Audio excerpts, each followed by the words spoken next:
Yes, sir. Whether you're ready or not, here we are. Ray Garvin and myself are getting ready to do a podcast, live stream, kick it. Ray, it has been quite some time. How you doing, man?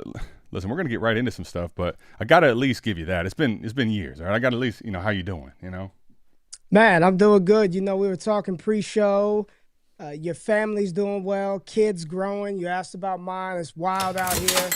Two two badass little boys, man. But I love them to death, man. And just living life, man. Living life through the process and just really blessed, man. Blessed and fortunate. And been watching you for a minute, man. I've been watching you. Shout out to the man who ain't here. I heard there's some good things happening in his life. So it's just Yes. fun to chop it up on a draft night eve. I guess that's what it is, right? Yeah, it is. And well, it's crazy because Mike is he's on his way down to New Orleans. He actually is, if you have the sickness kind of like we do, right? Like I can't stay away. Mike's like, listen, I'm gonna hopefully get the keys by this point, and I can maybe try to Yeah. sneak on for a little bit. I'm like, listen, you're always welcome, but don't stress it. He's out here, got a promotion down in New Orleans to a new job in Hammond, Louisiana. So shout out to Mike, man. Shout out to Blessings and Promotions.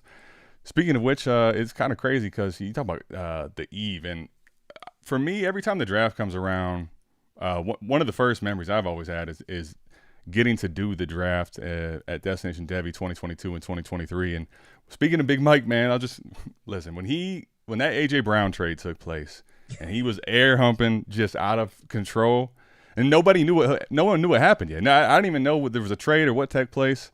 That shit to me will live in infamy. That was the most hilarious thing I ever saw. Yeah, he was feeling that one, but he rightfully so because AJ Brown was balling when they traded for him. Right, he went out there and Traylon balled Burks out. straight up. Oh Yeah, my goodness, man. Burks. Hey, listen. 2022 was a wild time. A lot of parallels here from that 2022 class to what we got right now in Yes, there are. 2026. But nah, man, for real though, shout out to him and appreciate you having me on the platform. Everything is good, man. Doing my thing. See y'all doing y'all thing. But when you shot me the message like, yo, we should come on here and do a little something. I was like, you know what? I was gonna have a chill night, draft night eve, but I was like, I gotta show up for my boys, man. So appreciate you having me on, man. Yeah, appreciate you coming on. And it's well, hold on. Let me just do this first. We got super chats. Super chats. You skip the line. All things wait when super chats come in the building. So if you want to skip the line and Okay. you want to jump right in, Cameron Myers, he's sitting at the 103, half PPR, super flex, right? Going to take the best available wide receiver. Thought it was lock sealed as Tate. Now I'm concerned. Okay, so Ray, we got a lot of stuff to get into, and this is a good way to talk about it. We're going to talk some 2026 draft. We're going to talk some, football and dynasty, but we're going to get into some other things that are honestly beyond dynasty. But right now, 103. Mm.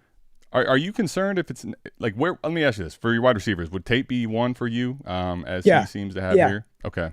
yeah, Is it yeah. by a good bit? Is he in a tier by himself? Like how different is he than Tyson and Lemon for you?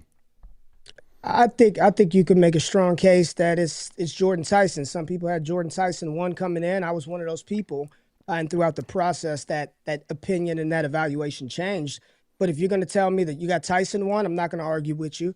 If Mm, you say I like Makai Lemon and what he brings to the table, I got Makai Lemon one. I'm not going to argue with you there. I think it's a tier of two or three. If you want to talk analytically, it's like a tier two in my model. But overall, I think it's like a big three, and they're going to get drafted in a range where it's probably going to be a big three. So yeah. I wouldn't be tripping. I really wouldn't be tripping if that's what you want to do. I'm not. I wouldn't be concerned. I mean, I guess if you really love Tate or something like that, like as your player bias, that's to me though. You made a good point, which is I haven't seen a mock, and I'd be really shocked. There's always crazy stuff that happens day one, all the days in the draft.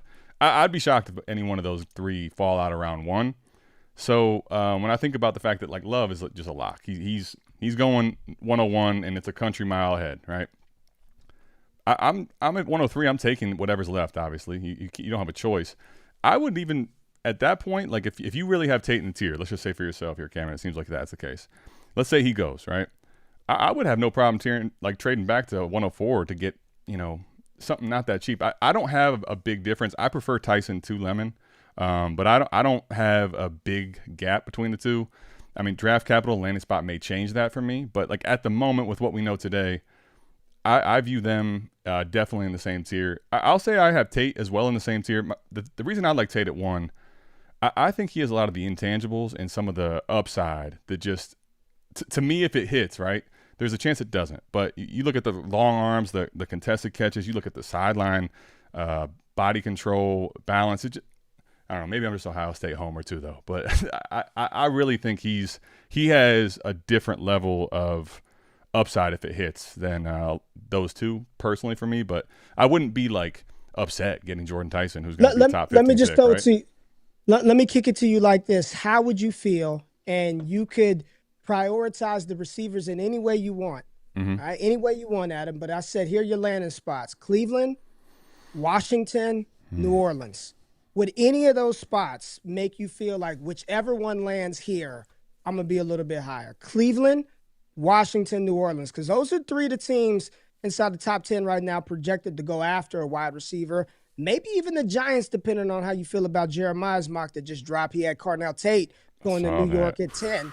But Cleveland, Washington, New Orleans, like would any of those spots dramatically change how you would rank those receivers? I mean, in all seriousness, but just being the Browns scoring, I would put, honestly, outside of Tate, I just really hope it's not Tate. Please, Lord, don't be Tate. Whoever the Browns take, I would honestly, by default, probably put at last. Really? Really? You're Dude, that bearish on that situation, huh? The Browns are the biggest joke in sports, honestly, man. Like, I don't trust the front office. I don't trust what they're doing at all. Now, I could end up being wrong, but if you're telling me I got to pick, like, I am that bearish on Cleveland as a whole. So I would say, though, Washington would be my favorite landing spot for sure, getting to be paired with J-Day. New Orleans is intriguing. I don't know. I'm not – I like what I saw from Shuck, but I'm not sold yet. So that's what kind of concerns me there. And obviously when you got Olave doing what he did last year, how much is really going to be left even if you can earn yourself to the number 2 role? We would assume that's the case. But if Olave is eating and Shuck doesn't end up being a true difference maker. Let me ask you, what do you think of Shuck and what would you do in those 3 spots? Part of me, when you look at the bad situations, and I don't have the personal attachment to Cleveland like you do, but if you get somebody, it's almost can the number 1 in Cleveland, if it's Cardinal Tate, let's just say it's Cardinal Tate, right. Does he have the ability to earn the type of volume in Cleveland like Tetero and McMillan did in Carolina, to where even though it's a shit situation, I know I'm getting 120-something plus targets. You're going to be the number 1. If you told me that would be whomever Cleveland takes, that's what they're going to get, I would still be cool with it. The problem is, Adam, Jerry Jeudy ain't going to go away, right? Like, he's just – I wish he would, but he's not. He's not. The reality is he's out there. So the situation is tough, plus man. Fan is not going anywhere either, too. That's a guy that's been balling, Come on, man. That's probably the favorite to be the leader. So yeah. Cleveland's probably would be my least desirable spot. As far as Shuck, I think you have to be excited by what you saw, but I am cautiously approaching I'm all in Tyler Shuck, right? Cautiously pessimistic? Is that fair, or is that too blunt, too harsh? I'll say cautiously optimistic. He played a lot better than I thought he would at the end of the season. He did. The last few games, he really did well. I won't take anything from him. I really won't. The only thing is it's hard to know when you're kind of getting clapped. It's just, are you just chucking the ball? But he did honestly put up some good numbers. And listen, that's the best season that Olave's had, right? So I'll give Shuck that credit. Juwan Johnson was good too. Juwan Johnson was good too. He was really good. We got super chats coming through left and right, man. So let's keep it going. We're bricked up on a random Wednesday night for this collab. Listen, I appreciate that. I'm not really sure, when you're throwing money at me, telling me you're bricked up, how I'm supposed to react. But here we are, baby. We're ready to go. I'm curious for you, man. 26. You talk about 22, and Mike actually. Shout out to Mike. He was talking about this a few episodes ago on AMA. How 22 had this perception. Now, I feel like 26 is honestly stronger. The reek and how people are viewing the class is they're more bearish, and it's almost the groupthink is so strong this year. I don't think I've ever remembered the groupthink being so much in unison, no one's willing to push back at all. Maybe we got to go back to the 4D chess days. But in 22, the thing was you could look at the class and say it's not that talented, but when we went back and look at what the 22 class produced and what whether you ended up just having value because you took the pick and you kept the player or you traded him, like you won in a lot of 22 spots. You really did. Kenneth Walker just had a surge in value as a running back at, going into his second team. Chris Olave I just talked about. Drake London. I mean, Garrett Wilson. For as bad as 22 was supposedly, as a class, it really delivered relative to expectations. And that's also saying the quarterbacks were awful, right? The quarterbacks were awful. So awful. I don't know. I'm in the camp of I think the 26 class, listen, from a talent perspective overall, yes, it's warranted. But I think the picks are values, and I've become stronger and stronger on feeling that way. I actually finally got a trade done today, Ray, in Dynasty, but it wasn't involving picks. But I'm just curious for you what your thoughts are, just about the class, about the draft picks, and then, kind of going down memory lane. Like, do you remember, you've been doing it for longer than I have, a class being this hated since you've been doing it? I'm 25. You had all the running backs. You still had some elite receivers. You had Travis Hunter. 22 was pretty bad. 22 was pretty bad. When that's the year where only Kenny Pickett was the first round quarterback. 21 was good. 20 was good. 2019 was my first year really kind of doing it. That was the Kyler Murray, DK, David AJ Montgomery, Brown, right? DK. Yeah, I can't. And you know what it is though, man? You said 4D chess, and the foundation of what I built with Destination Devi, the tagline is, the more you know about future classes, the better you could prepare your dynasty team for short and long-term success. I think part of the reason why people are also so bearish on this class is it absolutely lacks elite, high-end talent across the board. I'm not putting Fernando Mendoza in the elite high-end talent category. Outside of Love, right? Outside of Love, that's all you got. Yeah. Here's what it is, though, Adam. It has nothing to do with the players in 2026, because you're right. We're about to get 6 first-round receivers. There probably is going to be some good players out of this draft, right? The thing that's tainting 26 is the excitement and the enthusiasm and the hope that what's coming next year. And people are just like, F this class. I just want next year. This class stinks. Next year is going to be way better. Which is so crazy, because that's literally the exact same issue that 22 was facing, right? And 23 was this. Listen, I bought the hype to the fullest. When I talk about leveraging picks, the only reason I can really talk about it is because 23, I just had to have all the picks. So I had so many picks in 23, and it's weird because I would say as a whole, 23 had some great players, some elite, still cornerstone guys, but like as a whole, relative to expectations, it kind of under-delivered. So I guess, that does make a lot of sense with 27. And as hyped as 23 was, this 27 class is crazy, man. As a matter of fact, so I can tell you a 27 second. Ray, let me ask you on this trade here. So I just got a trade done today. 12-team Superflex start 9, all right? Half PPR. Okay. Pretty vanilla. I traded away Jackson Dart, DJ Moore. The guy's a Bills fan, and that was, interestingly, we had this huge deal because he really had to have DJ Moore, right? So it was Jackson Dart, DJ Moore, and then I sent him as well a second and Brandon Ayuk, a 27 second, mind you. Okay. And I got back J-Day, and I got Terry McLaurin. So what are your thoughts stacked up? Yeah. 12-team start 9? Mm-hmm. Dart, who else you say? Dart, DJ Moore, Brandon Ayuk, a 27 second. I got back Jaden Daniels and Terry McLaurin. I mean, the best player in the deal, in my opinion, is Jaden Daniels. That's the best player in the deal. How big's the gap between him and Jackson Dart? Because I think it's still a decent amount, but the hype on Jackson Dart is getting pretty serious, Yeah, hype is serious. There's still some question marks around that offense that I would love for them to address in the draft. But I think there's a pretty decent gap, being real. These second-year quarterbacks, man, I learned my lesson. I just got to see it. I just got to see it a little more, Adam. I want to be all in Jackson Dart. That's my guy. Played at USC. That's my college. But I got to see it, man. I got to see it. Well, speaking of second-year quarterbacks, I mean, Jaden Daniels as a second-year quarterback took a big step back too, right? His ass wasn't out there, right? He broke his arm, whatever it was. They also had the oldest team in the NFL last year. No Terry McLaurin. I don't know who the best receiver was. Zach Ertz. They're running the ball with Chris Rodriguez and Bill. They got to get it together offensively. Right? They got to get it. They do. They have. I still think they have the talent, but sometimes expectations sometimes can be such a gift and a curse in a way. And a lot of times it's a curse when the expectations get too high. You had that great rookie season from J-Day. I mean, absolutely unbelievable. The expectations really started to creep, and sometimes you have that sophomore slump. And I think he got hurt, right? But the offense, just even when he was out there healthy, which wasn't a lot of time, they just didn't look right at all. So I think big things in store for them this year. I think it's just worth the J-Day up tier. And I guess let me ask you this: I don't want to, we don't have our doctors in the house, but are you concerned with Jackson Dart being running as wild as he is and the concussion thing that he's dealing with? The reality is, man, he plays a position you're gonna get hurt. Every quarterback in the NFL outside of Josh Allen gets hurt. Everybody, all of them.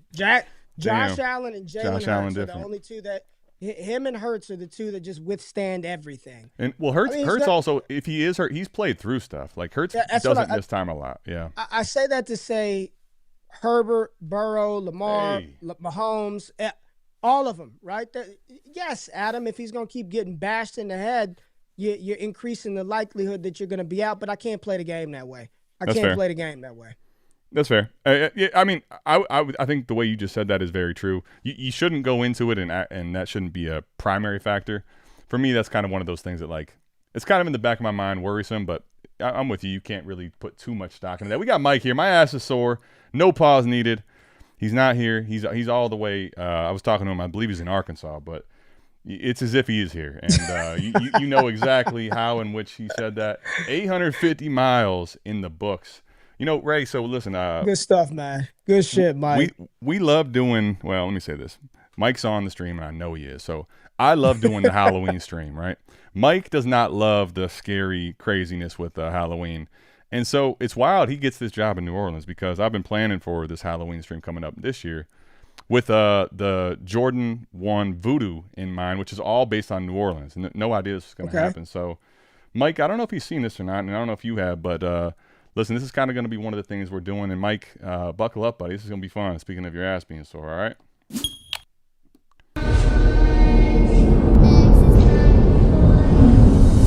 Get over here!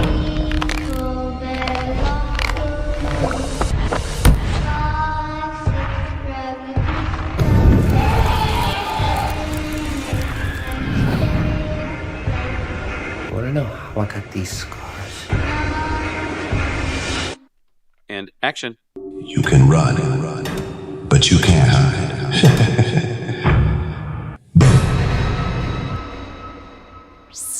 Never sleep again. Yeah, so the Halloween stream coming up October, obviously a long way away, but it's going to be Hexmarked is sponsoring the draft because Mike's in New Orleans and not here. So it's going to get weird. And Mike says he's finding a voodoo woman named Phyllis. Leave it to Mike to I don't really know how to put it with that. I'll just let him talk for you. So he's moving to New Orleans. They're getting out there. That is listen, this is a guy that's been in Iowa his entire life, right? I honestly can't think of a bigger shock culturally. I had one when I left Las Vegas, Nevada, and went to Chadron, Nebraska, and I was like one of like 4 black people in the entire town. This is not that there ain't white folks down there, but it's different, right? It's a different breed down there, but he's gonna enjoy it, man. There's some good ass food down there. Good for him. Here's a question we had in the Discord, South Harmon. How long? And gambling. Gambling. Yeah, that's dangerous. There's a lot of danger. Honestly, there's a lot of. I did my bachelor party in New Orleans. There's a lot of dangerous things for anybody down there. But Mike, we'll see. The Magic's too, honestly, crazy. There's a guy named Hecka Magic. I'll never forget some of the stuff he did. Like Ray, I'm talking about. We're in this big circle. He put a Sharpie X on one of my friends. I'm literally like 20, 30 feet away from him. He never touched me. My friend, the X ends up on my fucking hand. Like there's some crazy stuff that goes down in New Orleans. But Mike's going to be in for a culture shock. What would you put the over under if it was 6 months for Mike to start having a Southern accent draw? Oh gosh, if he pulls the Brian Kelly, remember when he got the LSU job and my family Tiger. Mm-hmm. I'll give him a. He'll try to hold off for a little bit. It'll be under 6 months. He will have some Cajun. Yes. It's the under. I'm hammering the under. No doubt about it. No we're doubt. we're in lockstep on that. As soon as he put it, it was immediate. Like I saw it under. Easy under. Mike also, I was talking with him today, and he's like, kind of I can't remember exact wording he said, but start getting used to the situation. He's going to be forcing. You don't even need to force it. He's going to be forcing the issue. So shout out to Mike though, man. We're hoping he can be a part of the stream tomorrow, but if not, no, it's big love from Big Mike. So let me ask you, Ray, with the Halloween stream, I'd like to try to scare Mike, and we have a good time. The hex mark thing is really that we have had a terrible time cursing players, right? Putting hexes on them. 2022, my first year doing content, right? I bought 3 jerseys. Shout out to our partner Fanatics. If you do want to get some jerseys, you have bad luck like I do. Mike, I remember Mike was so in on Trey Lance, right? He's so in on Trey Lance, and so was I. I bought Trey Lance, Cam Akers, Kyle Pitts, man. And that was just like, I think I literally ruined careers. Like I was part of, messing their careers up. So the hex is real over here. So the next thing I have question for you, with the draft being here, right, coming up, we got the updated ticker, hex marked, sponsored. And do you have anything about the draft you wanted to touch on, or specific like things you've heard, or things that aren't just normal patron information? Some Ray GQ deep stuff. No, I did not go to the Senior Bowl this year. It was my first year in you didn't? 5 years not going to the Senior Bowl. I did not go to the Senior Bowl this year. Just a lot of other stuff going on. But I think the thing that I've heard a little bit from some people in the industry is like nobody knows a damn thing, Adam. Like, we get to draft night, and a lot of times you got a good idea, like, oh, Marv's going to go here. It looks like this team is, we knew the Patriots were taking a quarterback. We knew the Commanders were going cute. Yeah. You kind of knew. Yeah. Like, I think things could get quite wild quite early in this one, just as far as teams getting their guy. And I think from a dynasty perspective, this is a year where it's okay to just go get your guy, right? I don't subscribe to any notion, especially the running back class after Love. I really don't care. If Jonah Coleman hits a dope spot in round 5 and Mike Washington went somewhere in round 4, do you like Mike Washington if you had to, if you were forced to? Not okay. really. All right. No, I do not. Just athletic.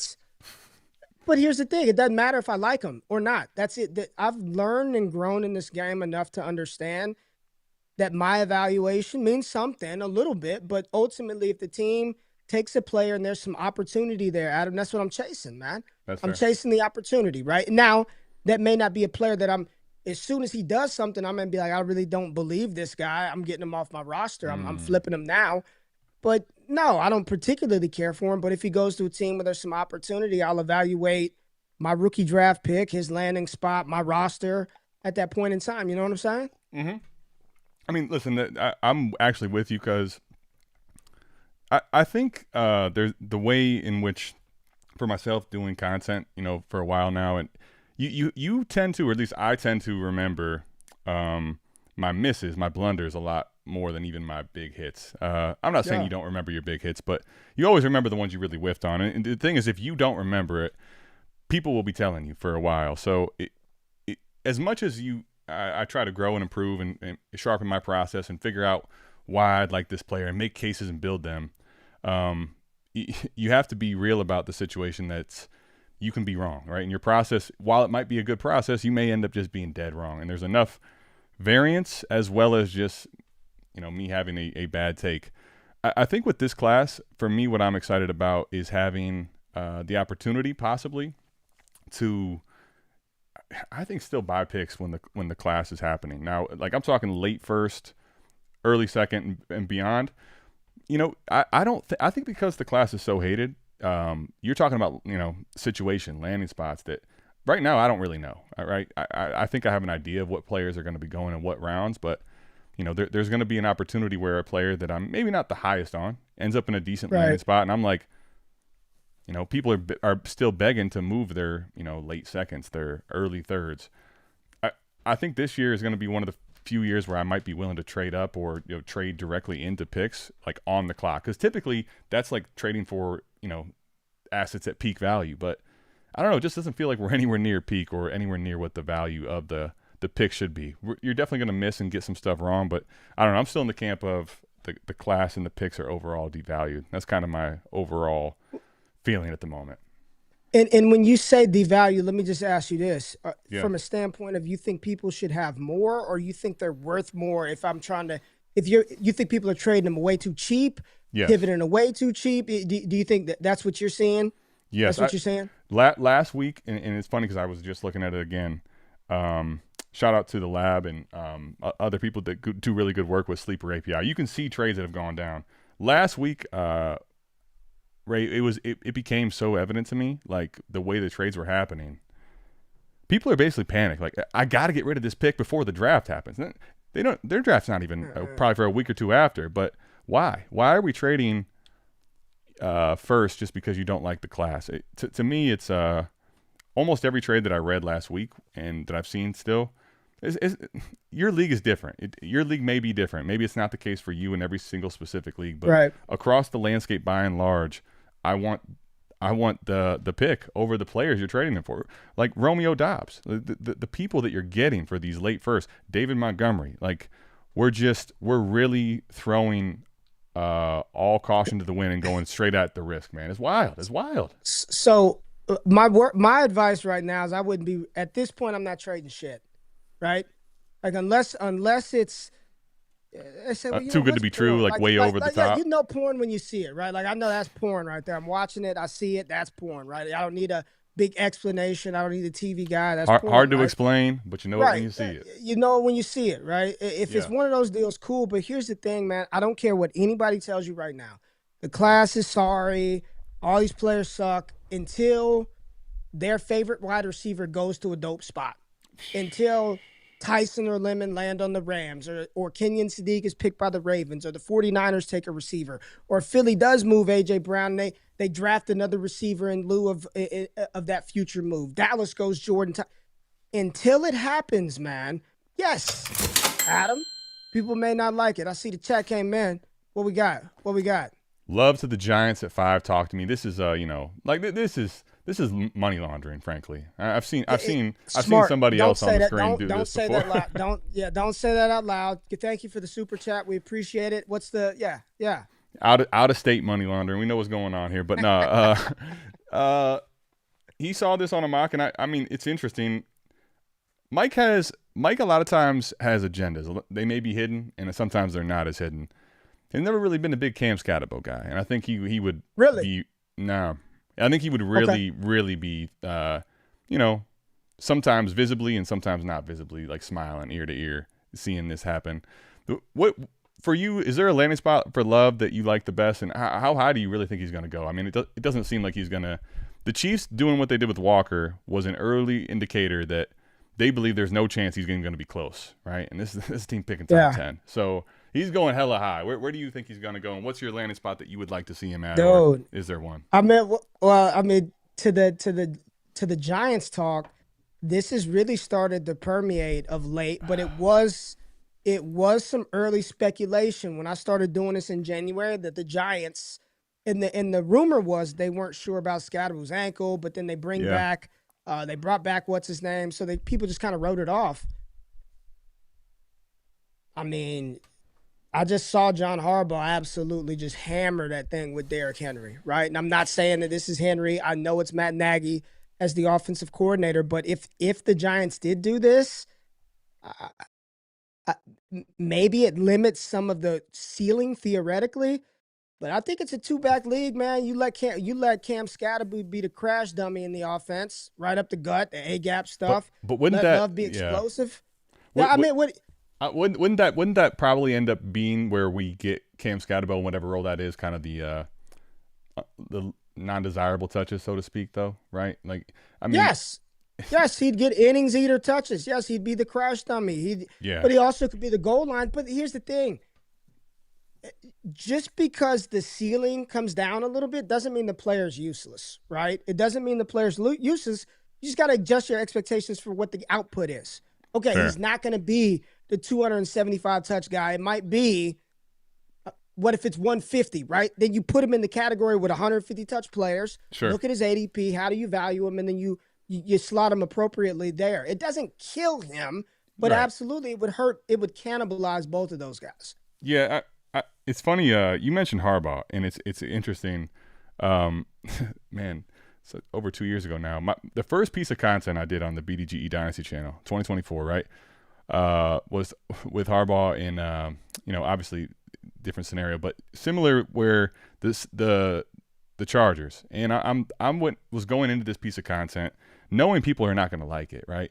And at the time, they had cap casualties in Williams and Keenan Allen, which you didn't know they're going to cut, but they ended up cutting both of them. And then Harbaugh, remember their pick six is like they're going to take Malik or they're going to take Bowers.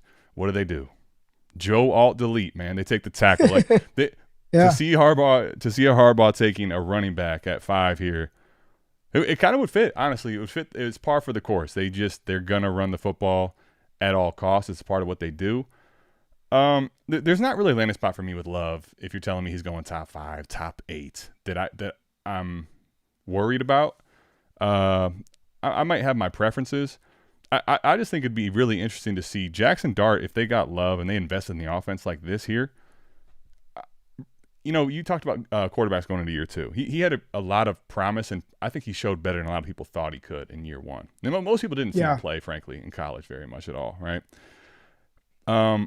The expectations would go, I think, really high, right? Coaching change. We'll see how healthy Malik Neighbors is and what he can do, but I think the expectations would get really high, and it would put a lot of pressure on him. Not saying that he can't deliver, but I think he'd be under a little more scrutiny, and especially if they invest in the offense early and often like that. So, but I think Love's going to end up getting regardless. I mean, he's going to be a workhorse. So let me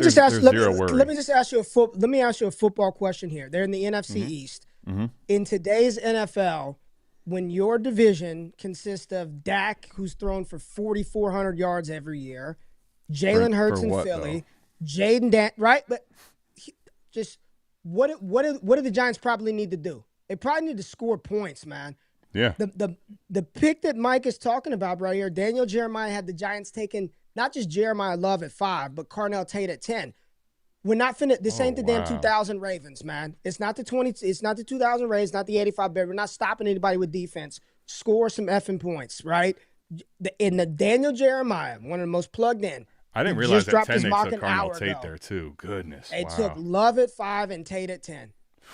Yes, the pressure would be high on Jackson Dart. Hell yeah.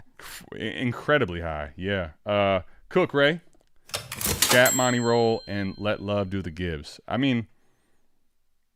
Here's what I'd say. Scatterbo wouldn't go away for the NFL side, but for fantasy, I think it would really it would nuke a lot of his upside and the hope and hype we have. So I don't actually want to see it. I want to see Cam Scatterbo come back from the injury and keep making crazy runs and make Mike a little bit squirmish. But let me ask you inside the top 10 or even in the later part of the first round, is there a guy that you think could go round 1 that isn't really being talked about that if he did – would be someone that you're kind of really fantasy, your radar's up, so to speak? Anybody like that or not really this class? Like realistically, or I'm just going like long shot?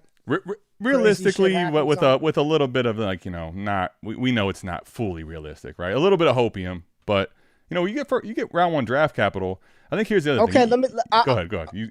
I got a name, and I guess I'm gonna kick it back to you in the chat. Bet. Chris Brazzell. Oh, dude, Chris. Okay, yeah. Brazzell is a guy, right? Field stretcher. He's a guy that you get really excited about just watching. I think in some of the highlights, he goes round 1 to a decent landing spot. I think he's already going to have value coming up high, and people are really, really in on the receiver position still. Yeah, I'm kind of worried about his. You come out of that system. You just don't know what to expect about how you're going to translate to the next level. I think he has a lot of good traits, but I haven't seen enough of how he, if he's nuanced enough really to do it. He's super fast. He's got a lot of the, just the physical traits and gifts. But that's a good one, man. If he end up at a decent landing spot too with a quarterback that could throw the football, that would make things enticing. Best ball, I would be excited. Lineup. New England at 31. Well, you know what? That I'm not as high on. But let me ask you. It's a great. I'm glad you did that because AJ Brown. What do you make of this? If is that happening? Is that official? And let's say that happens at 31. Like to me, if this is official, I'm curious where you're at with AJ Brown and this change, and then what does that mean for what's left in New England? I mean, if he's in New England, he is. I'm very careful about how I say this because I'm not comparing the two as players, but the same way I've been doing this long enough to remember where there were big time prominent fantasy analysts who said that Josh Allen should not get a second contract. His completion percentage was too low, not good enough. Yeah. And then they went out and they got Stephon Diggs, and then the rest was history. That unlocked him. And it's crazy. You could go back and look, fact check us on this. His stats coming out of Wyoming, his completion percentage was not high, right? He's a gunslinger, has a lot of the traits. But then you see early in his career, very low completion percentage. I think he is the biggest enigma. Like, I've never seen a player's, not just percentage, but the way they had command over everything change to that degree. I don't think I've ever seen it. I don't think I've ever seen it to that big of a jump, Like, we've seen people that are inconsistent. Like, you've seen some years where Cam Newton, who's had inconsistency throwing the football, had obviously the MVP season, a really great times throwing the football. But he had McCaffrey and dump-offs. Like, what Josh Allen ended up becoming that very next year was insane. I mean, the playoff game in particular was, like, very inconsistent from him before the Stephon Diggs trade. That might be one of the crazier just football growth in a year that I've can ever remember watching or seeing. Well, the crazier thing about it, if you don't remember, is they traded for another wide receiver before they got Stephon Diggs. Remember who that was? You know what's funny? It was a bill for about 7 hours, maybe. I pride myself on knowing this type of shit, and I'm gonna be honest, I don't even think I have a clue. One of the best receivers of this generation, batshit crazy, but he was good. You don't remember when they made Are you talking Himothy?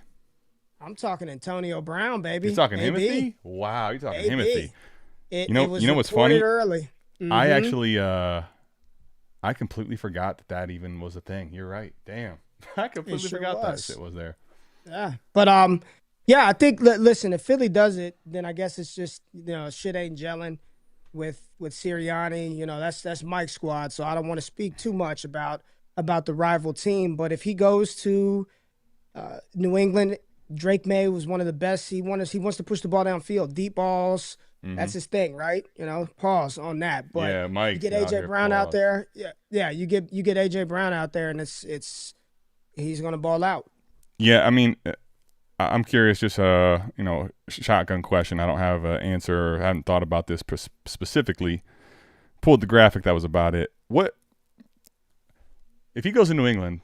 Versus kind of there's this dark cloud around just overall older players, but him in particular. Yeah. What would you put him at? Like, how high would he go for you? Does that completely like give him a clean slate to getting back to obviously the age, but to elite scoring territory, or how high would you go with AJ Brown? Yes, he's still very good. He's not the same guy that he was in Tennessee, but he's still very good, and he's going to command a significant chunk of that offensive pie. Because they don't have a real guy there right now. Like, I know they brought in Romeo Doubs. He would do the same shit that he always does, be a nice complementary player to A.J. Brown. Yeah, that would be that would just end up being a bad contract spend that you just put off. Right? So to answer your question, how high would I put him?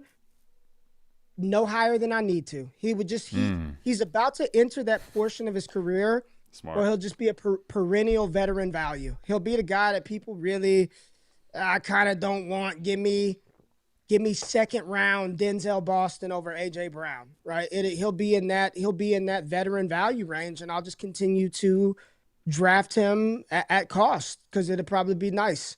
It's crazy right now. I'm just looking at Keep Trade Cut at the moment. I'm not going to put the ticker up at the moment because the draft's tomorrow that we have made, but he's wide receiver 27, and damn. Like even if he's in Philadelphia, that sometimes this shit on Keep Trade Cut doesn't make sense to me. But what do I know? What up, fellas? Yeah, we got super chats. We got super chats and super chats waiting. Andrew, appreciate it. What up, fellas? 12 team super flex start 10. We got a lineup league. Mahomes, Baker, Rodgers are the QBs. We got Gibbs, Brees, Kyron, Corum, JCM, Rice, BTJ, T, DJ Moore, Ferg, Hawk. Should I move off of my 107, my 205, and my 27 second for London or CD? Okay. Ray? What's a lot of information 12 there. What's the format? 12 team start 10. So lineup start 10. So, kind of the vanilla PPR stuff. half. Yeah, it looks like full here. He doesn't Full actually PPR? say. Yeah, but Cool. it looks like So, I'm going to go full. So he wants to go get a big dog. He wants to go get London or CD, and he's thinking about moving what, 107, 204, and what? So this is 107, 205, and a 27 second. Now, while I will say I think the picks are overall devalued, this is why I say every league is different. To me, Ray, in a 12-team start 10, either one of them I would do this for. Are you kidding me? Yes, absolutely. I would send it for CeeDee Lamb first, see what happens there, and then Drake London. But yes, that's what I was like. That's what you got to give up to get a big dog. Yeah, dude. Listen, I'm pouring out some. I'm drinking to that. If you can throw $10 around, right, willy nilly, and get somebody to do this right before the draft, cheers and shout out to you, buddy, because I have had no such luck. But either one of those are a smash. Not even matter of fact, what I'm gonna do, because I'm a little stingy, is I won't even offer the second first. I'm gonna send the 27th third. Just I'm giving you that first. Adam said it's devalued, right? You don't want to come to you don't want to come with your top offer right off the rip, right? Shout out to Yins, BC. By the way, Yins a Pittsburgh thing. Welcome to anyone coming to Pittsburgh. Oh, as he put it in there, our traffic is bullshit. Our roads make no sense. The hockey team is getting destroyed. But try the food. Hey, I'm actually going there tomorrow. I've been since doing content 2022 and 2023, doing it on Destination Devi. I've always done all the streams, but Pittsburgh, I was actually born there. My dad's side of the family is out there. It kind of hit me, Ray. We were talking a little bit about family and stuff. I'm like, I told him no, and then I'm like, you know what, man?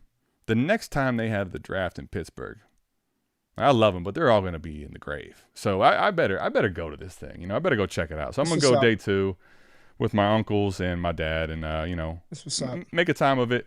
Listen, I'm leaving the laptop, leaving the cameras, no content. Good. Just go and enjoy the thing. So day 1 only for South Harmon this year, but it's going to be a fun day 1. I will say that I'm sorry that you feel this way. Like, you get the draft in your city and you're just like, for $10, you're ready to talk a bunch of shit. Like, I do relate to that in Cleveland a way, but damn, I feel bad for you that you're this upset about it, Oh, man. Good people, man. Good people.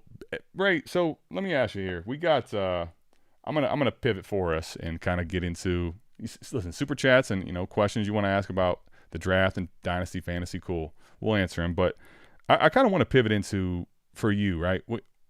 When I started making content in 2022, you started, I don't even honestly know what year it was. 2018, 2019? 2018, 2019, yeah. Okay, so, you've been at it for, gosh, man, I don't want to show your age, but you're coming up on 10 years. That's crazy. But all that to say, the space, I think the way in which content's made, the way it's consumed, all the ways in which the tools around making content, the thing has changed significantly. And I don't know if you get noticed, the gray and the beard is kind of getting a little more serious, man. I feel like the last 4 years, while I've enjoyed them, they've flown by, but they've also like been slow. They've been working at it, and it's like, man, what you're working at every year, it's like a completely shifting goalpost. It's changing by the minute, honestly. What are your thoughts about where we're at right now, and how you feel about the space and how you feel about, things moving forward for yourself? Destination Debbie. Yeah, man. The time, right? It's the one thing that we all, no matter your age, your race, your creed, we all have it in common, and the hourglass is ticking on all of us, right? So in a space like this, I think what I've learned and I really appreciate about what you guys have been able to build on your own, right? With the help of other people and opportunities as a community. Because today, nobody needs you. Nobody needs South Harmon to figure out what yards per route run is. Nobody needs Destination Devi to figure out who's in the 2027 NFL draft class. Nobody. But nobody's paying you for that shit, right? A lot of They might times, be, Adam, but they're in nobody a rare group, you know, rare group. rare group. Most people don't need that, man. Most people don't need you to tell them where you should maybe take Jaden Daniels. But what they do is Right. it's the community that you've built, right? And I've learned that, having that is just so important in today's content creation space, because access to a lot of stuff is readily available. And, you guys have been able to do that. And it's something that back in 2022, I told you, I think the first time that you and Mike and I had a conversation, I was like, hey, it ain't easy, man. Right? There's going to be some shit where you're like, screw this. It ain't worth it. I'm tired. I got to edit this. I've recorded from the wrong mic. This sounds terrible. The video quality is bad. But if you really love it, right? And I think you love it. You love football. You love the game. You love the strategy. Mike loves this. We don't do this for each other, Yeah. right? I promise you, I'm not making this for you to watch, right? For Adam and Mike to check this out. And Believe it or make not, for believe it or people not. though, right? Right, Yeah, it's right. for all the other people. It's for your community. So Mhm. I think that's going to be the next iteration of this. While everybody is going busting a nut over tools and the ability to create, at some point, people are going to miss that human-to-human interaction, that community, those names of people to come together. You know what I'm saying?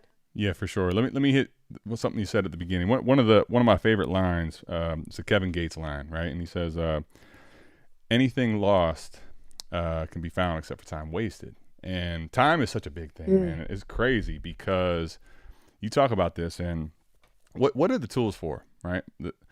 They're obviously to get a certain outcome, certain piece of information, whatever. But it's for a person, right? Whatever the tool is or whatever you're making, without the human user and that need, it could be dope, man. It could be awesome, but it doesn't serve a purpose. And so I do think with the current situation we're kind of looking at with, I don't want to talk too much about AI specifically, but it's just something that people are going to talk about, and it is real, right? I think there's a lot of good things that can come from AI. I don't want to be a pessimistic person towards it, but I do think that what can be happening is you start chasing, I think there's going to be a wave of people just chasing activity and not necessarily getting accomplishment with AI, where it's like, okay, you're doing all this stuff, you're making these tools, and you're figuring out how to do a lot of different nuanced things that you were not capable of doing before AI, but you lose sight of what the vision is, the purpose is. And you hit it on the head, at least for me. I wouldn't be able to make content if we didn't have a community. If people don't, frankly, want to hear my takes unless they are looking to know what's wrong, right? So I think having a balance and having perspective on wanting to grow, wanting to push yourself and learn and do things that are different and innovate. I think innovating is key. I think innovation is, regardless of AI and what happens, moving forward, you got to be able to innovate. And I just think it's important to make sure that we keep a healthy balance on, is this good for my community? Is this good for the people that are playing the game? Is this tool actually going to be something that can be actionable for the people that are using it? Or is this just something that kind of looks fancy, does this thing, but does it really matter? So I don't know. I don't, that may have been long-winded. It's just one of those things for me I'm trying to be mindful of. And I'd urge people that are just consuming, because I started as a consumer. Listen, I only started making content, never planned to. Started watching and enjoying people like Ray's content and had the opportunity to do that. So as a consumer, be mindful of what you're consuming, especially as there's going to be no limit of things to consume. I would say be mindful of the content you consume, man. A lot of people out here ain't really in dynasty leagues. A lot of people out here really don't play best ball. A lot of people talk that shit, but they don't walk it. So take in information, but be mindful of the content you consume at all times, and try to pull a little bit from people that you trust, people that you enjoy. And sometimes Adam, I just want to be entertained, bro. Like, I ain't trying to think too deep. I don't need some hour lecture or dissertation on all this stuff. I just want to hear some other cats who enjoy fantasy football, who have real life problems, who have to drive 850 miles to a new job and they got shit else to listen to. I just want to hear some cats talk ball, right? And that's okay too, right? Everything doesn't have to be goddamn rocket science in a proxy. We don't even play fantasy football. We play a proxy for a game that's played. We have no direct control over anything outside of just picking players, man. Explain that for people that may not have caught or don't know exactly what you're talking about. Go deeper on that, because that's the way you worded that's really interesting, and I think is something people don't think about. Talk about that. Well, what that we don't play fantasy football? Well, right, yeah, for sure. We don't play fantasy. We do, but it's not it's an illusion, so to speak, right? We're watching. We're watching. Yeah, you're participating in a proxy for a game that is played by other people. We can't control shit. You can't make Drake May throw one more pass. You can't make Kansas City hand the ball off to whomever the running back is. We are just participants in a proxy. We are participating in a proxy for a game that is played by other people. So we do the best that we can do to provide actionable and entertaining information. And sometimes I just want to listen to two dudes chop it up and have some fun. And I think that is something that both of our communities probably appreciate about the content that we put out is, damn, I can listen to this if I'm driving 6 hours on the road or if I really need some deep strategy stuff. But everything ain't got to be that, right? No, for sure. It's funny as you say that because, I'm always trying to fine tune, and I think, it comes in waves. It's ebbs and flows where I want to put out really good, actionable advice, and I want to have some, research and strategy behind it. But if I get too far down that lane, nobody cares about me or anybody that is going to make content, I think, in that way all the time, right? So I love to have a blend of, while making it actionable, make it fun, make it entertaining. And so whether that's graphics, visuals, because you talk about the community, man, and it's funny because the only constant I would say for South Harmon is goofy, entertaining, kind of organized. I don't even know how organized, frankly, but chaos, right? And it's finding the right balance of that to where it's everybody's just having a ball and enjoying themselves, right? We're only here on this earth for so long, and I think that's something that you got to be mindful of, is perspective of like, listen, man, we're having fun doing this. Like, if I'm not having fun doing this, I'm not doing it at all. There'd be no reason for me to do this. So I hope I'm doing that for everybody here, and I'm trying my best, I think, to continue to improve on innovating ways to make it more entertaining, make it more. When you see a piece of content from me, you want to watch it because it is entertaining, but you do know you're going to get a sense of something real, right? So let me ask you, for you along the way, Ray, when you started doing this, I've thought about this a little bit for myself. Where I started doing content, I'll never forget. I was in a spare room in an apartment, right? There was a dresser, so I'm literally sitting at the end of a dresser on a wooden chair from the kitchen, and man, there was no camera in there. It was literally only audio. But if any of my friends saw me doing that, I would have been like, oh my gosh, how do I get that? I got to get that. I can't let somebody see that. Like, there's no way.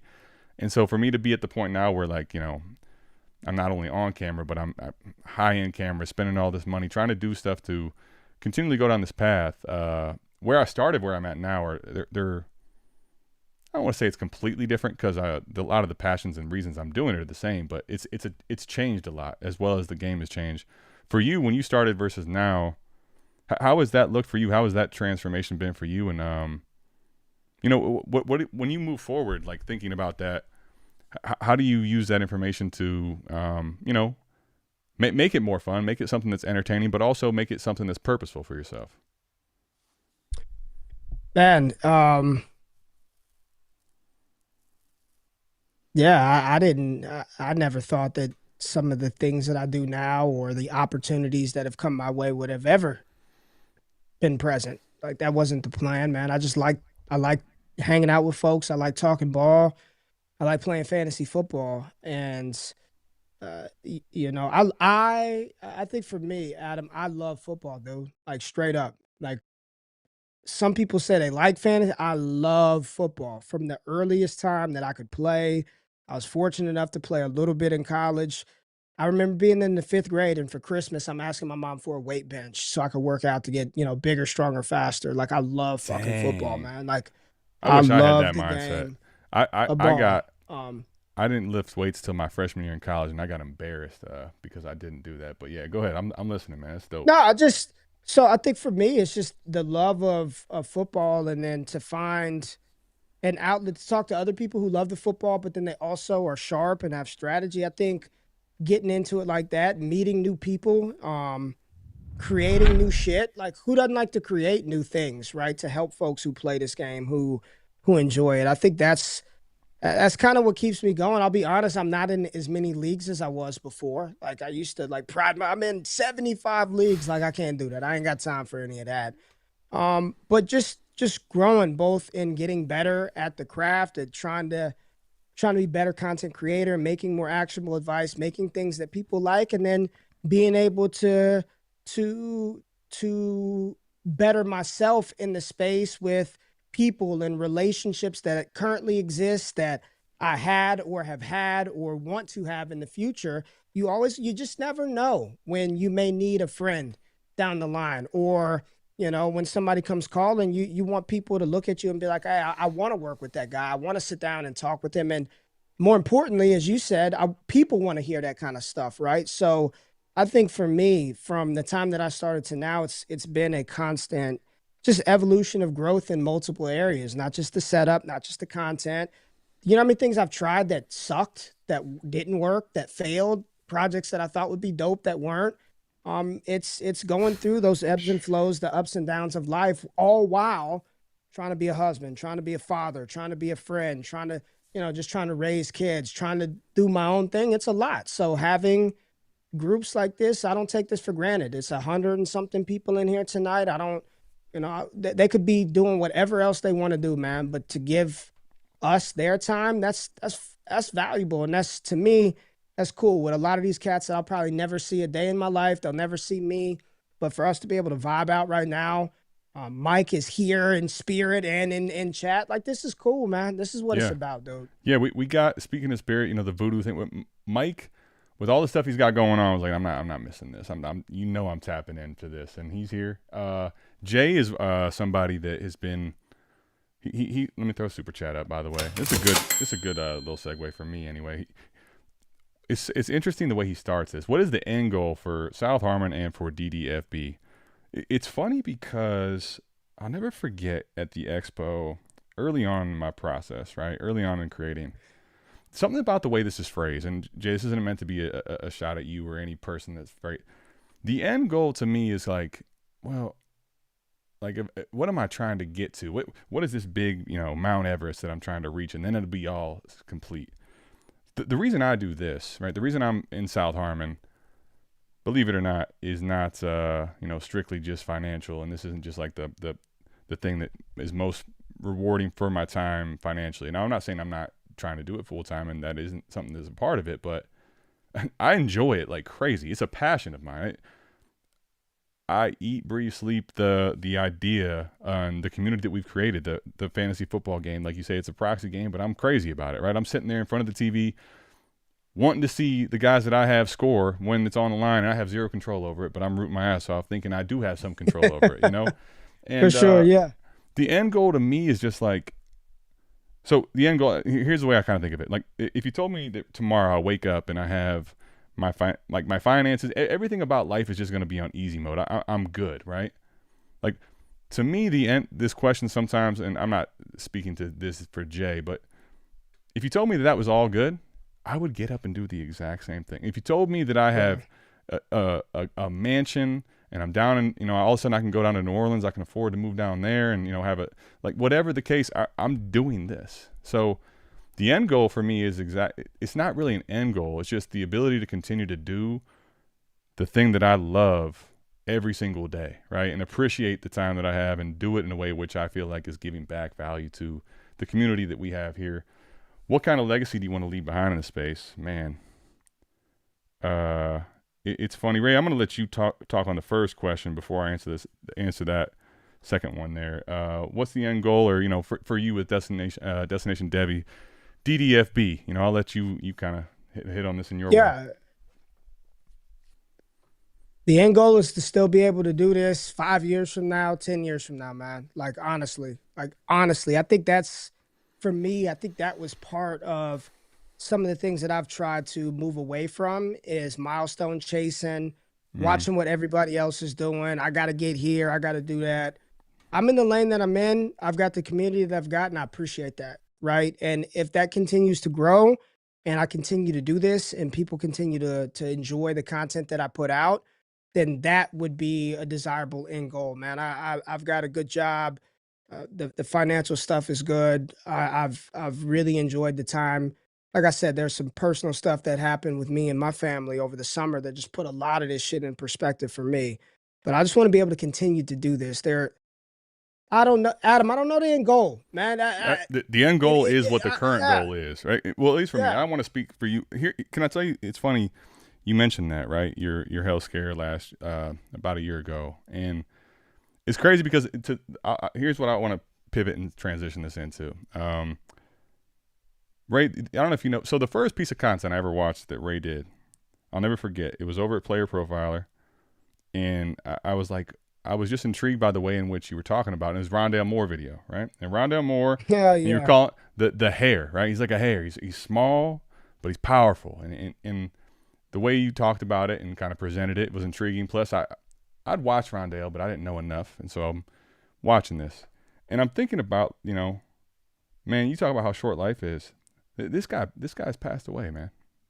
Rondale Moore, as talented and unbelievable as he was, right? All the things, accolades he had, passed away. A tragedy. But just think about that. The end goal for Rondale Moore was what? I don't know. But to me, chasing too much of an end goal or being too forward thinking can be a detriment. It's important to have long-term goals. I'm not trying to downplay that, but Yeah. being present in the moment, and you talked about something like competing against yourself, not trying to go out there and compare yourself to the world, all the things that you think they have that you don't, and being super comparative. I've come to a place where I try to be really grateful, and one of the things I do every single morning is I actually do pen and paper, old school. I know it's that's AI down, pen and paper. 3 things I'm thankful for. I just write them down real quick, and it gets you in a better headspace, at least me, of actually being appreciative of the things I have as opposed to always kind of like looking at the world and what I don't have. What I want to leave as far as a legacy, it's funny because 2 Adam, years can ago. I just say this real Yeah, quick go before ahead. you get into that? Holler, go. Every morning, bro, pen and paper. Oh, you I'm writing every morning. I got a little field journal. I take it everywhere I go, bro. All kind of just notes and stuff. Every morning, I write before I type. I heard one of your people over at BDGE, Nick, say hydrate before caffeinate. Right? I've heard him say that, and That's real I though, started too. to do write before I type. So I just want to say that writing stuff down, pen and paper, no nothing, right before I type. So I didn't want to interrupt you, but I'm with you. No, you're good, man. Yeah, getting that stuff out on pen and paper too. Sometimes I think, you have a lot of thoughts you may not realize you're processing and getting them out and kind of making yourself aware of them. But the legacy, right? So, Ray, you're talking about doing things you're passionate about. And I think for me, playing sports is a tie for me that the things along the way, they may not have gone exactly how I wanted to. When I was a kid, I thought I was going to play in the NBA. Here I am, 6'4" white kid, thinking I'm going to play in the NBA. But a lot of the journeys that I went through in basketball at the time, what I was learning and going through, I may not have understood at the moment exactly how all of that would translate into life and success. And for me, I started doing 2 years ago a series called Highly Detailed. And I put a lot of time and effort into it. And it was the first time, actually, shout out to Big Mike, it was the first time I tried to do content solo on my own. Man, it was wasn't fun at first. Probably still, a lot of times doing it by yourself isn't as fun. But I was trying to challenge myself to get better at it. And I was talking about not just doing it myself, but tying in some of the things I learned in personal stuff in basketball and life. So that's something I want to get back into. I'm actually going to be getting ready to have my own personal brand YouTube channel out there where I'm going to redo the Highly Detailed series where I talk about Dynasty Fantasy Football, my process, but a lot of the things I went through along the way that I learned through sports and how I think it really translates and important to obviously the way we play the game, but probably a lot of it carries over to more than that. So, yeah, I don't know, Ray, if any of that, for you, if there's anything you want to talk about with that, but I wanted to, for Mike and for some of the people out there that maybe aren't so sure about the old time Adam McFerran, want to give him a little shout out here before too long. But So, what do you how so, did that so what affect are you you, doing? Ray? So what do you so what are you doing now? You're starting your own channel Yeah, as start well? my own YouTube channel as Okay. well. Not leaving. Congratulations. Let me say this: Okay. when I started doing work with BDGE, right? I don't think I addressed this, and there were some people that were worried. I'm not leaving South Harmon. I'm not. Okay. It's just an additional thing. But let me give you, real quick. I had to dig out the archives for you. It's super fast, but I want you to see something real quick. All right. Okay, all stars around prior. Land.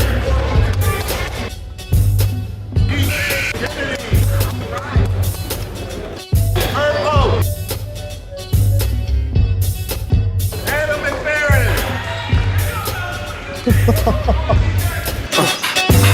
Rolling, go to a cedar, stash in a dash, hold two heaters, block eye, put holes through beaters, ghetto fast, go through cheaters, ballin', Brooklyn Dawn, addicted to Chris, hooked on Dawn, 50 G's, hook a song, Ma, I wanna see how you lookin', Dawn, hustlin', guys are simpos, cause I chop rocks the size of Mentos.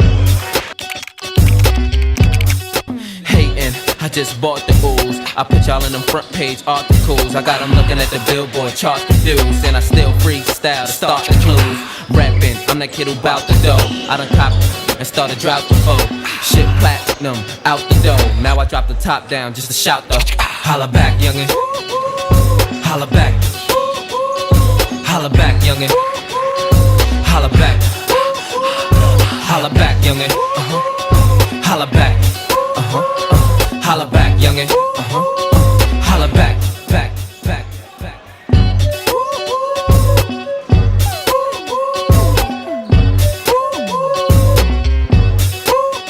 Damn, bro, how many did you have?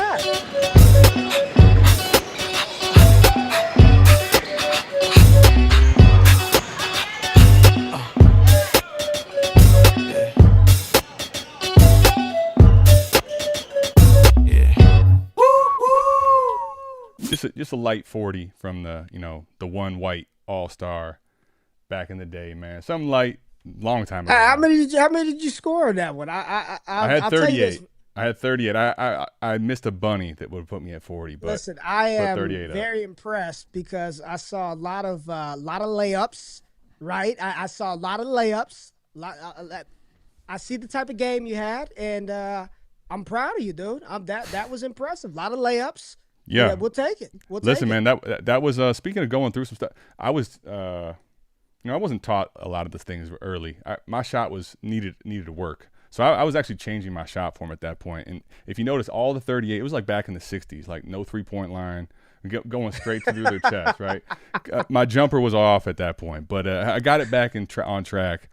But there's some names you may be familiar with, and went right through them, to them the whole time. But I'm not telling you should care too much about my old times. None of that matters. But a lot of the things that I learned along the way, and while actually giving some good comps, some legit athletes, some work, a lot of the things I learned along the way are some things that I want to instill in doing content. So to answer the question, my legacy is I want to just be able to put some of my life experiences in my own creative way and unique way to benefit other people. I think that's the thing for me, is kind of transferring information, right? We talk about AI and all the information, like actually transferring knowledge and things that I've learned along the way and I think are valuable, trying to make it so it's not like when I go to the grave, no one knew about this stuff, or I kept it all to myself. So for me, that's what it's about, is finding ways to have fun, talk about past experiences, and keep it lighthearted, but also give people that you may want to know or you may not want to know. If you don't want to know, you don't have to listen. But if you do want to know more about me on the personal stuff,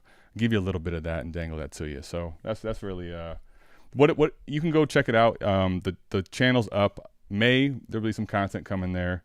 It's at ATM Dynasty is the YouTube channel. So if you want to go check it out, there's nothing there. But in May, they'll be coming out some stuff. And so, Ray, for me, just learning, South Harmon, we have a very good community. I don't want to leave here. We do some dope stuff, and I do want to keep doing new things here. But sometimes what I want to make content on doesn't necessarily fit and align with what everybody else here makes content. So keeping it to where, South Harmon can be and do its niche, and I may want to do some more goofy creative stuff, and over there on my own channel, and when I'm doing work with BDGE, keep it different over there. So it's just another outlet for me to have creative passion and give some of the things I've learned, and want to continue to improve on to you. But yeah, man, that's a OG Adam McFerran back in the day.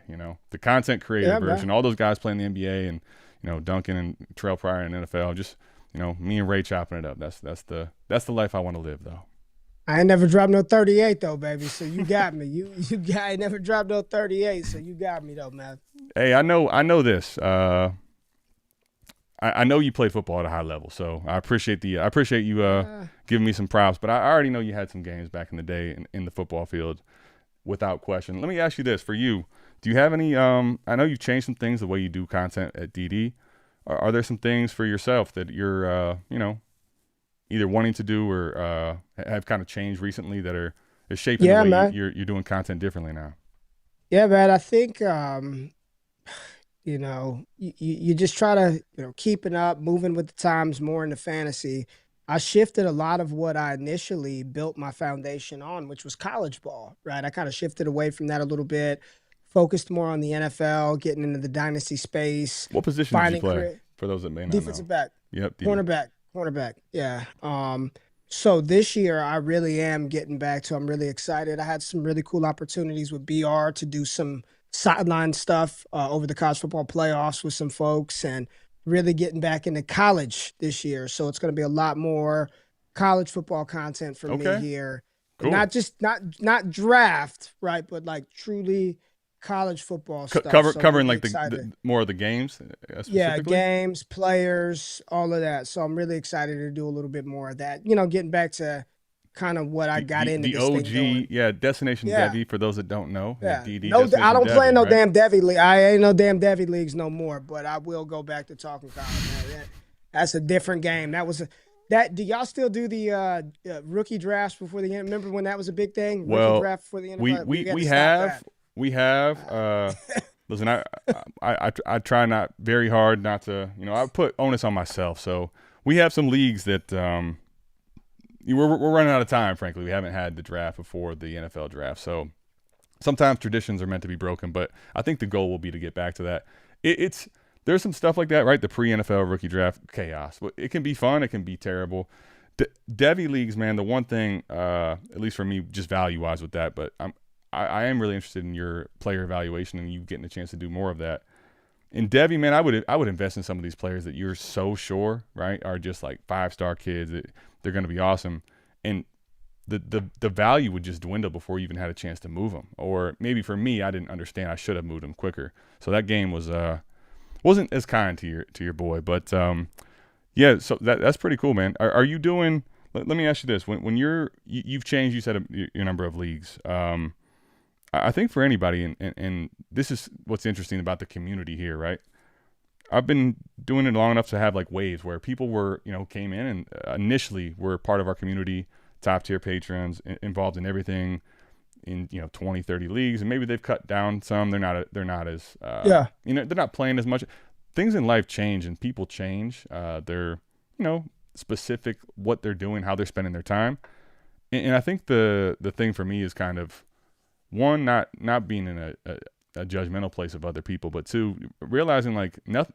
I say this: the only constant in life is change, whether you want to believe it or not. So sometimes it's aligning yourself to be with what you think you're changing and going to, putting yourself in the best position to actually give those passions the right outlets. Because I found myself, man, I've tried to improve and do all these different things, and I want to be a jack of all trades. There's frankly some stuff, man, that I just don't have as much fun, or it's not. It ends up while I've learned some things, it's not where I'm strong suited, or I'm not my best self spending a ton of time there. So the only way you can know that though is going through it. And it's funny you talked about this. The first episode of Highly Detailed for me is always transparent failure, and I think people don't like the word failure. You think about failure as a bad thing. The only way you really learn to improve is by failing, or having some things go not the way you thought they were going to go, and figuring out how to reverse course. So, yeah, man, I don't want to, keep making this too long-winded, but that's kind of where my focus and movements are. NFL drafts tomorrow, man. I can't can't believe it's already here, man. The cycle this year for content was so weird, Ray, because I felt like it was just, like I said, the groupthink was so strong that it was like nobody put out great content or like exciting content around the class. Yeah. It was all kind of pessimistic this year. Yeah, because it's the space is filled up with a bunch of just groupthink individuals. And I'm not just saying this because y'all are there. And Mike, don't be offering spots at the crib if you don't mean it. Because my wife is people's in Mississippi. Oh, am I we come missing to New this? Orleans all the times. Oh, yeah, man. he said I gotta he got me covered at the crib if I need a spot. Wow. But here's why it felt so stale is because the perception of the class was low. Nobody really watched those guys, so everybody just waited for the big name folks to say something, and they just latched on. It was there was no original take, man. Didn't nobody watch college football? Didn't nobody watch these cats this season, and you didn't know the names. So I'll give everybody a fun exercise if you ain't got shit else to do. Just go back. Adam, you think I'm kidding, man. Go look at anybody's way too early 2026 NFL mock draft. Look at it from like August, June, July. You know who wasn't in anybody's top 5 wide receivers? Not one. Mekhi Lemon. Yeah, I was gonna say it had to be Lemon because Tyson and Tate for sure were high. Yeah. No, Tate wasn't even that high. It was Antonio Williams out of Clemson. I'm telling you. That's fair. The players I just scheduled. Yeah, I get you. Mendoza nowhere to be found. Right? Right? Mendoza, the number 1 overall pick for sure. Nobody believed Indiana. Yeah, the whole team for sure. So I mean, it's when it's not easy, when it's not Caleb Williams or Drake May or Bijan Robinson, a lot of the P brains in this space, they just wait for Daniel Jeremiah, they wait for Dane Brugler, they wait for Mel Kiper. I mean, we were supposed to have 6 quarterbacks in round 1: Nussmeier, Alar, Lenore, Sellers. We got none of that Dude, shit. I was gonna actually go to that point. So we did. So funny. Every time you try to get feeling yourself, you're doing something kind of cool. We did holograms, right? The college kids last year, people that we thought were 26th class was getting undervalued. All the holograms and Lenore, Selly, all the players we put up, man, just absolute faceplant. Like completely. Drew Allers from down the street here in Medina, Ohio. I cannot tell you how much the hype around him was for 4 years here, and then I mean it's almost hard to believe he hasn't become an absolute stud for how much everyone was just telling you is going to happen, a guarantee. Yeah, Matt Bruning told me that he was going to be great. Damn, Matt catching strays out of nowhere. Shout out Matt Bruning, man, love you, buddy. But that was shout out Matt Bruning. Shout out my dog, Matt. I love Matt. Matt's probably, Matt just caught a wild, crazy stray. Oh, shit, that's funny right there. Oh, Drew Alar. But, Drew Alar. Yeah. You mentioned something that I did want to say this part. So if you go through a startup, right, you've been in any drafts, it's funny because, like, if you're really focused on the picks and values, you may be really focused and have an understanding of what the board looked like, right? And then, a couple weeks goes by, a month goes by, and you may be the crazy one that still remembers the startup board, maybe a month or change later. But then games start getting played, and there's no fucking way anybody remembers the board anymore. Like, you may have an idea, right? But this idea of the class, what's so crazy to me is we know all these picks are going to become players. And then some of these players are going to, when I say pop, one of the crazy things about rookies is you don't have to necessarily go out and have a, Puka Nacua, historical season. Jaden Reed, so many players in the last several years may have burst in windows and showed flashes. And it's like, oh, okay, this guy is going to ascend into top 20 territory. Right now, I'm not telling you he's not going to be a staying guy, but Luther Burden would be a good guy to look at. Like, man, he didn't do anything, didn't get an opportunity all of a sudden. I mean, he's talented. I'm not saying he's not going to thrive. The point is, though, that archetype where, when I say that, not even the player archetype, just the trend of you don't have a lot of opportunity, you're kind of buried, your dynasty value's down, all of a sudden you explode. Now you have the whole offseason. You know what all these 26 players are going to have? Some of them are going to bust. Some of them are going to be terrible. But ones that do have value, going into next year, you think everyone's going to be like, man, that player was a part of the 26 class. You can't trade for him. Like, there's no way you want that player on your team. He was a 26 rookie. This shit's crazy. That's not how it works. I get it, man. I don't disagree with you. Right now, nobody wants him until the draft. Until, again, those teams pick those players, and then everybody's gonna be, I should have had a couple of more. Wish I had a couple of more shots at Omar Cooper to Kansas City or whomever or wherever they go. There will be some players in spots, man. Are you okay? You brought up that name. I did a mock draft. Shout out to Addison Hayes, DLF. He had a cool exercise doing with the creators, right? So he had everybody have a spot. Of course, give me the 109, a nice crusty pick. But I took Omar Cooper there. How high are you on Cooper specifically? I really like his game. I think he might be.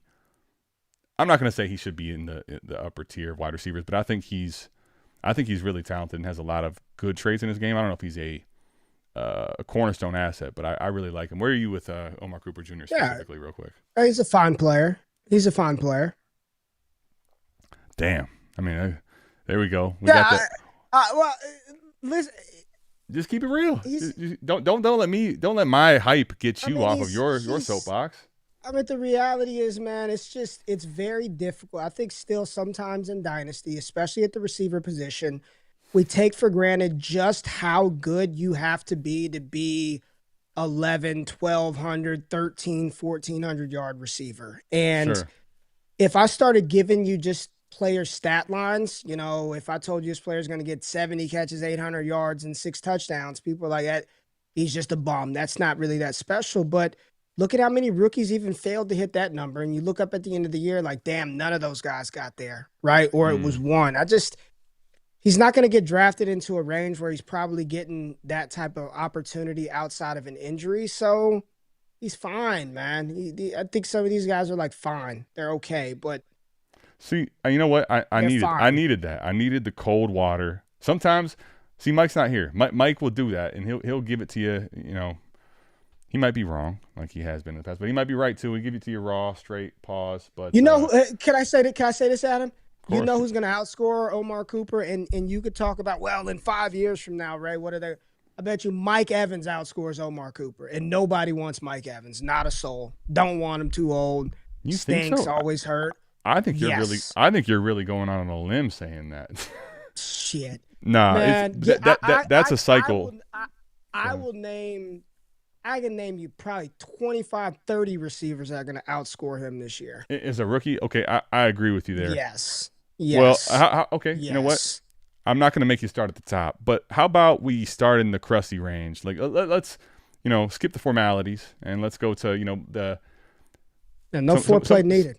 Exactly. Bend over. We get straight into this, and Mike has taught me how to do that very well. There's no lube needed either. Like Jerry Judy's not a name that you're, projecting to have better than Omar Cooper Jr., is it? Listen, let's be very specific here. We're not talking value. We're not talking who's worth more in the dynasty market. You're talking about lineup play football and who's going to outscore what, We're talking about right? stats, pound for pound, just raw pound stats. for pound. Yeah, Jerry Judy's going to outproduce Omar Cooper, yes. I don't think people are ready to hear that, but I'm not saying you're wrong. Deebo Samuel. No. Okay. I don't even know if I don't even know where Debo's at. Okay, well, that's the range we're kind of like wider. How about, let me ask you some hated names that I think are way too far down here. Sure. Chris Godwin. Yes. If he's healthy, he will score more points than Omar Cooper, yes. Chris Godwin was literally breaking fantasy a couple seasons ago early in the year. Got hurt, obviously. We know the situation. He's outside the top 60. Keep trade cut. Cortland Sutton. Yes. Yes. Jacoby Myers. Yes. How about Romeo Doubs in the new house, the new contract, the promotion, if you will, like yes. Mike. Oof. He will probably have more. He will probably have more production than Omar Cooper Jr. Yes. I don't know. This one felt like a demotion, but new home. How about Michael Pittman Jr. in Pittsburgh? Yes, I think it's a promotion. So. See, I made sure to preface. It felt like how about Ricky Pearsall, Parker Washington? I don't know about Pearsall. A lot of projection. Pearsall he's. I like Parker Washington quite a bit. I mean, if you ask me right now who's going to outscore one another, I bet you it'd be Parker Washington would outscore Omar Cooper. Well, let's have some fun here, man, because speaking of OG stuff, if you know, you know. Antoine Pierce. Huh? Oh, How about baby. Antoine Pierce? Come on. How about Hell Antoine yeah. Pierce resetting? Imagine all those years ago, we were kind of like, if you're a white guy like Alec Pierce, you go ball out. Antoine, you get that name Antoine. Yeah, Antoine. He's resetting the fucking receiver market, getting Pittman traded out of there. Like Adonai Mitchell supposedly going to be drafted to take his job, gone. That's the wildest one. Alec Pierce, Antoine Pierce, or Omar Cooper Jr. for points this season. Yeah. Give me Antoine. Antoine. Put some respect on his name. For some fun stuff here, we're gonna get out of here shortly, but I do want to at least do this. One, the South Harmon app, I have it. It's live. It's ready to go. It's not on the App Store or the Google Play just yet because you got to get approved. But you can go. You can go to it's WeFloat.store. Just trust me on this. I know it sounds weird. Type it in your browser. You can actually just real quickly add it to your home screen. It will operate just as the app. What is it again? What is it? I'm going to it right now. Y'all ain't finna do that, man. This let me right? let me legit, right? Yeah, absolutely. It's just legit as shit, we float .store. So a little saying I'm trying to make something that maybe isn't out there yet. They say shitheads can't jump, but we float. You've seen it. Everybody's seen a shithead float in the toilet, man. So WeFloat.store. Yeah, there you go. So you go over there, right? Part of the draft stream tomorrow, okay? You go sign up. There's ways to get free entries into giveaways. We're giving away some dope stuff, and there's some dope drawings that you have access to. Damn. Yeah, yes, sir, man. So right here, let me give you a lay of the land, right? Man. So here, right now, these just came out or came back out. Times change, by the way. I remember being at so get this. I'm in El Paso, right? I've just started dating my wife at the time. We're dating.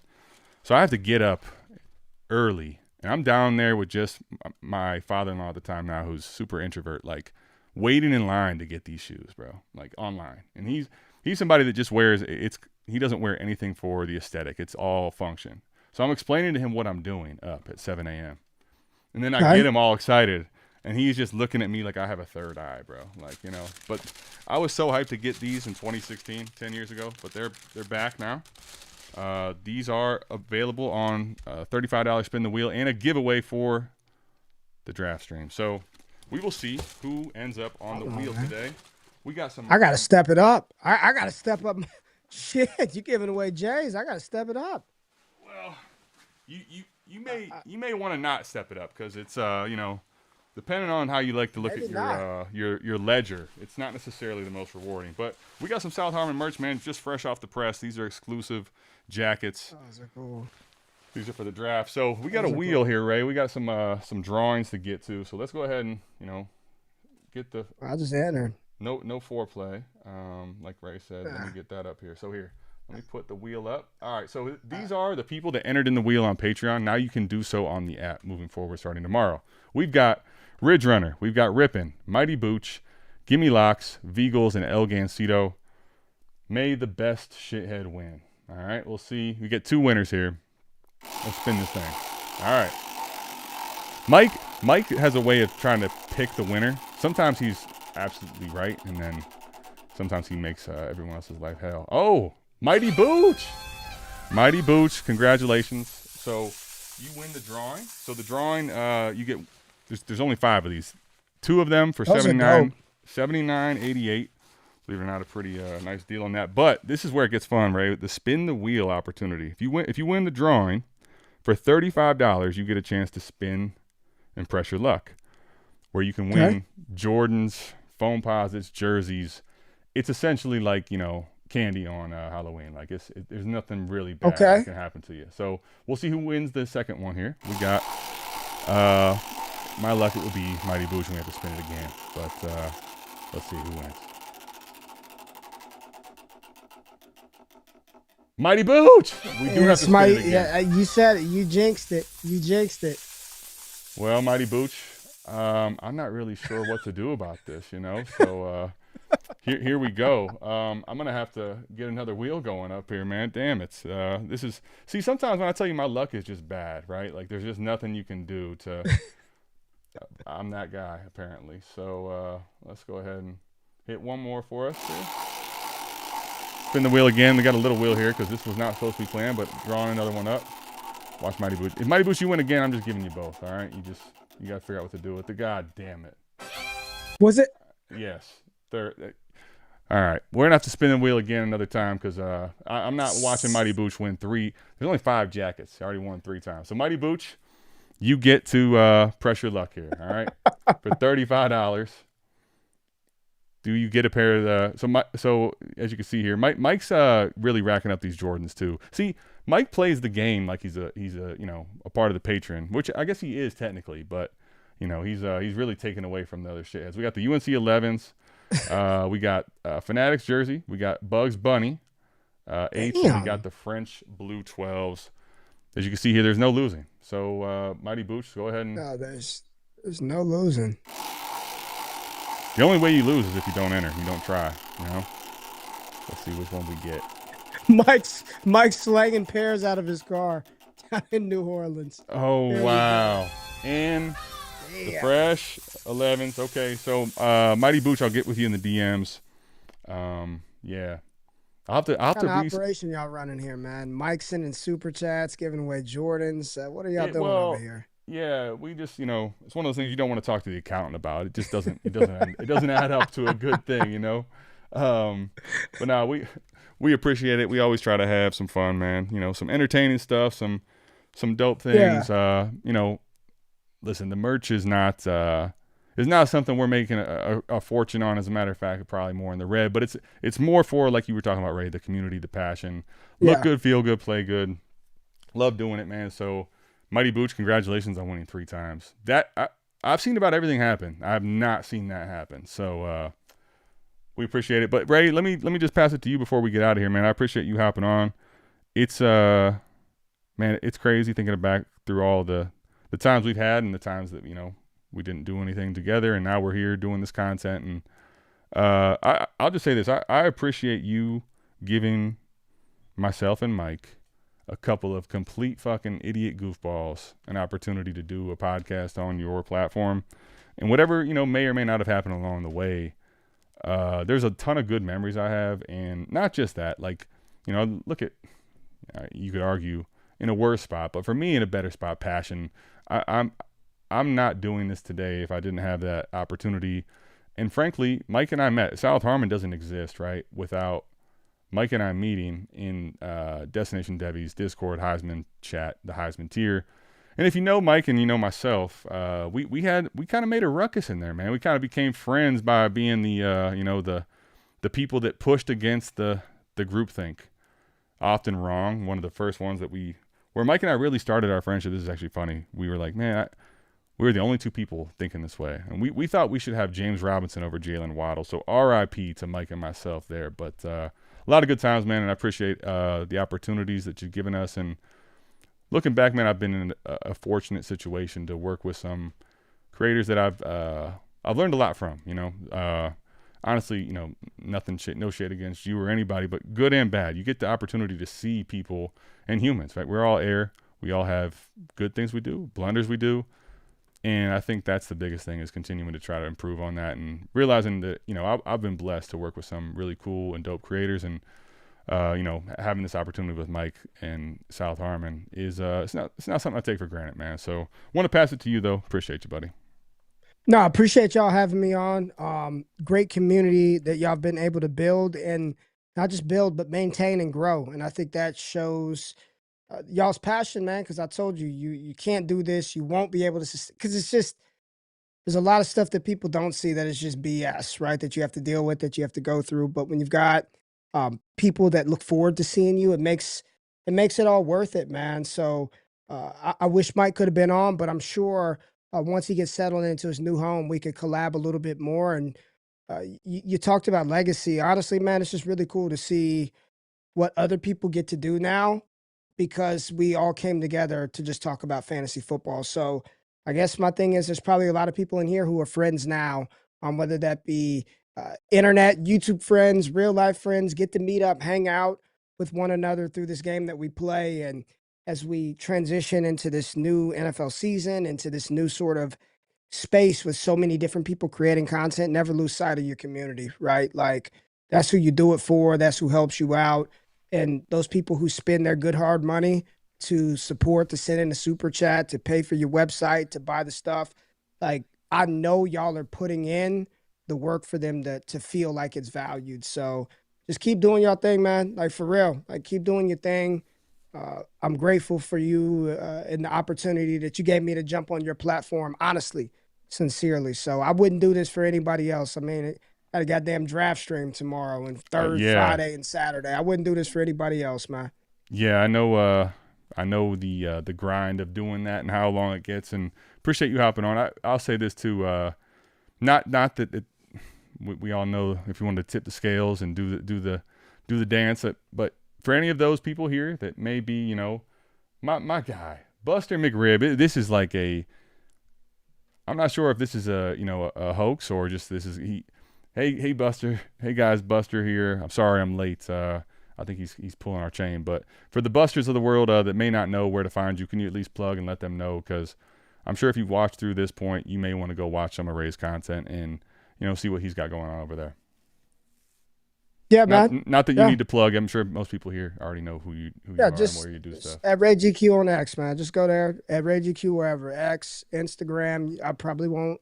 That's private. That's family shit. So I probably won't allow you to follow me on there. But YouTube and X and all that other stuff, man. So that's all I got to plug, man. Appreciate you having me on. Appreciate that, man. So yeah, we will. Well, when I say we, I will be back here, same time, same place. Ray will be same time, same place for the draft tomorrow, doing it on the Destination Devi, the DDFB channel. We're hoping to get Mike here in person. I know we can clearly see he'll be in the chat regardless. But we love you guys. We appreciate everybody. We are out of this thing. Peace.